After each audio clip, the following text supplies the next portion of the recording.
I'm Blake Rainwater. I'm Tyler Hunter. And we did our project on the ABAC Prescribed Fire publication for the Tipton Gazette and Albany Herald. So our project objectives were to write a 2-page publication for the Tipton Gazette and Albany Herald. They're newspapers that are local to us. And our goal was to try to show ABAC's utilization of prescribed fire, not only in just the class of fire ecology and management, but specifically on the Langdale School Forest for Education. Its goal was to serve as a kind of pseudo advertisement. I'll explain why this is important, why we can't really use that terminology, but it is really essentially an advertisement for the school and also the Natural Resource Program. And also just, like I said, what we exactly do on the school forest itself. So there were no costs at all whatsoever associated with this project. Publishing a story to a newspaper requires no cost whatsoever. It's only for them to accept it. Only cost that would ever happen is if you were wanting to put an advertisement, and you're basically paying for page space in that paper. Obviously, we're not making an advertisement, so it doesn't apply. We utilized Microsoft Word and Outlook for emails.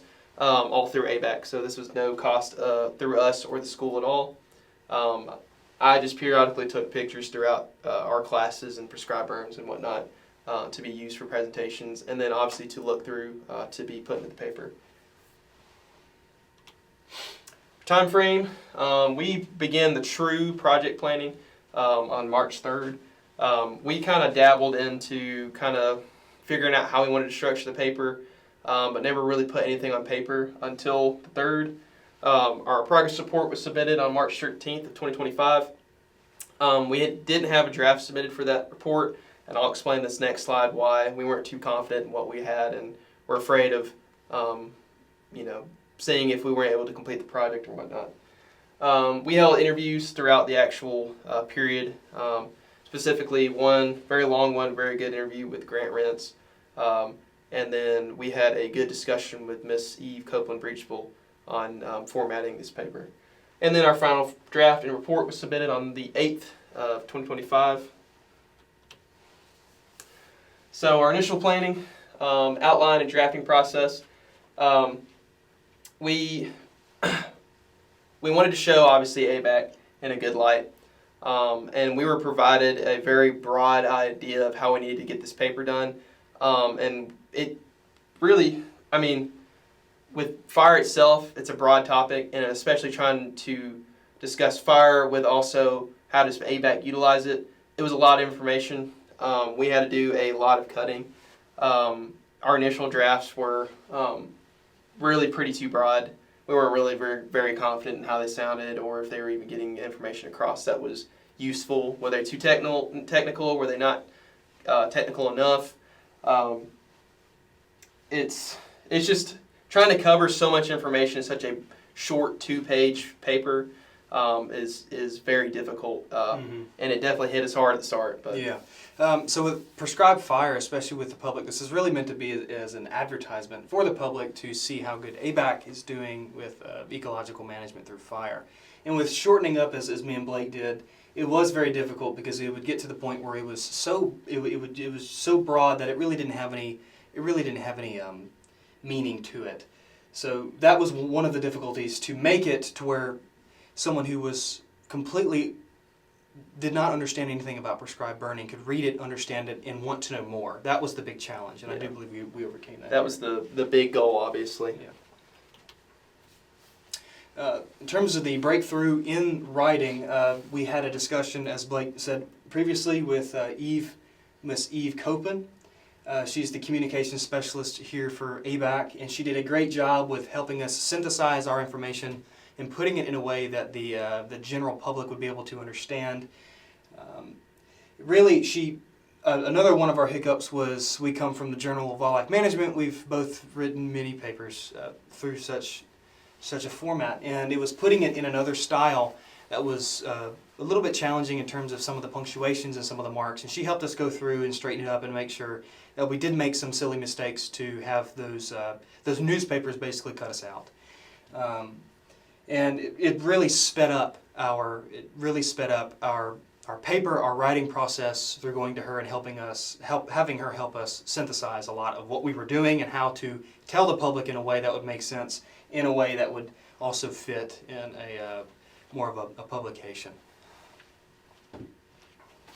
So in the paper itself, it's broken down into chunks, if I can call that. It's the first section is really a very brief generalized history of the prescribed fire in Georgia. It basically goes through that it's needed not only for ecosystem management, but for forestry purposes as well as for timber management.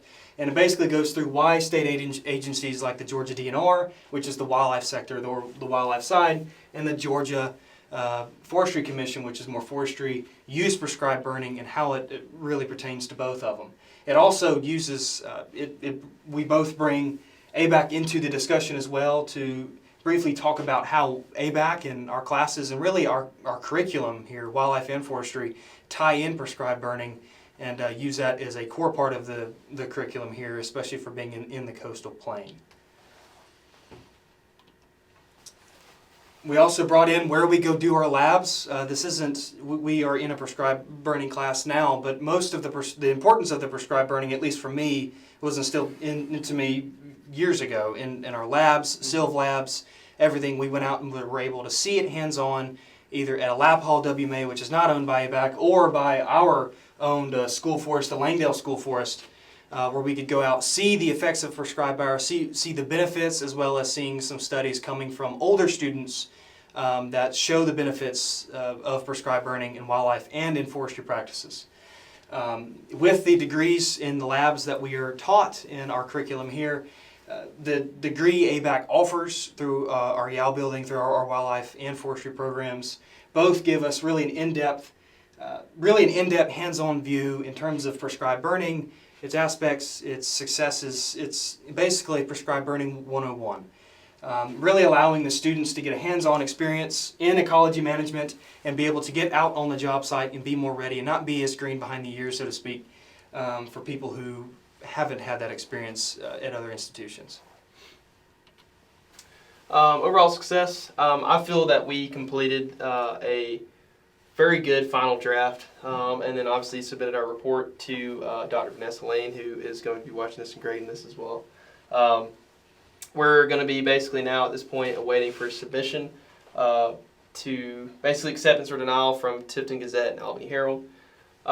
Because of the paper itself being written in kind of the time frame of a project for a class, if anything, either the newspapers themselves don't accept it, or even we feel that the paper might be good enough for publication, me and Tyler are gladly, if any post-project edits need to be done, we'll gladly carry those out to make sure this gets actually published.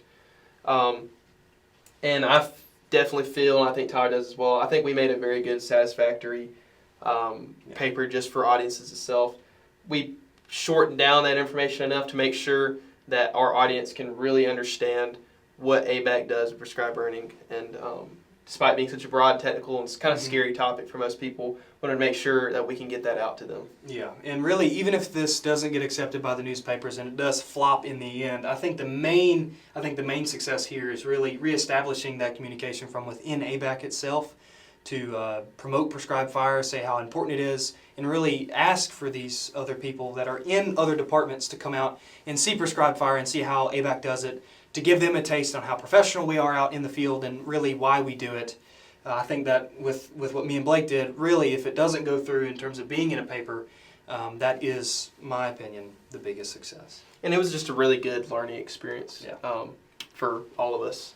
Obviously, like we had mentioned earlier, we definitely had challenges with this paper. Yeah. Just learning the AP format itself was tough, just because it's hard to jump into a paper format itself. There's a lot that you have to really take in to make sure you're following the proper procedures. Like we had mentioned earlier, Miss Eve Copeland-Bretchpool had really helped us out a whole lot.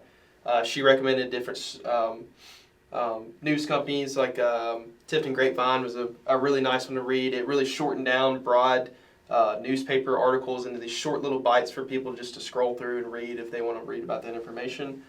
It helped a lot. Just reading different publications as well really helped. And then just research, just learning about AP reading more and more of these different newspapers, trying to learn that format and how to really shorten all of our information down to make sure it was feasible. And I already mentioned it here. Shortening information was tough. We really solved that with just lots of drafting and editing and discussing what needs to be in the paper and whatnot. We had to cut some things. I really would have loved to have some conservation success stories through fire on this paper. So your gopher tortoise, indigo snake, and red cockaded woodpeckers are all species that were either are federally endangered or were going to be listed at some point, were basically saved just because of fire application. And then at the beginning, I had a boots on the ground perspective kind of writing. I did. Miss Eve had thought it was a good idea, and it was fun to write, but it took too much space in the paper, and it wasn't getting the information across that we needed to get done. Yeah. And I just ultimately had to cut it out.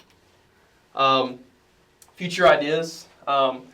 Miss Eve is actually doing a report. Hopefully, if we can fit in a burn at the end of this semester, she'll be able to actually be on the ground with us, taking videos, pictures, etc., and interviewing people to figure out what ABAC students are doing on Langdale School Forest and how they're burning, which is literally what we're trying to publish. And so it's good to see that inside ABAC wants to do that as well, and that might also help with getting future publications outside of ABAC into the greater public. I'm glad she's wanting to do it, and especially for this topic as well, having volunteers come out, it really brings a good, fresh perspective.